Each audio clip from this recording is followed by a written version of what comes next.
Znaš šta je hrvatska vojska? Kad ti Francetić 30.3. kreće iz Sarajeva sa 1500 ljudi prema Drini, u roku 10 dana dolazi do Drine. Oni Boban se kod Sokoca razilaze.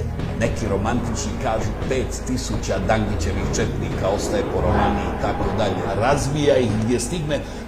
Prva jedna četa prve proleterske partizanske mu pruža otpor, partizani polomiše noge bježeći pred njim.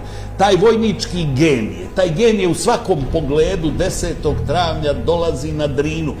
A treba voditi računa da je 2 mjeseca prije toga u hotelu Kristal u Opatiji održan sastanak predstavnika Njemačke, Talijanske i Hrvatske vojske da se cijela Bosna i Hercegovina reokupira jer Hrvatska nema snage držati to, nego u Bosni treba napraviti vojnu krajinu.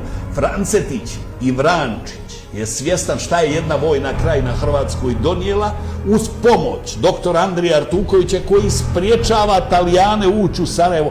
Francetić polazi sam, razbija Srbe, više četnike nego partizane.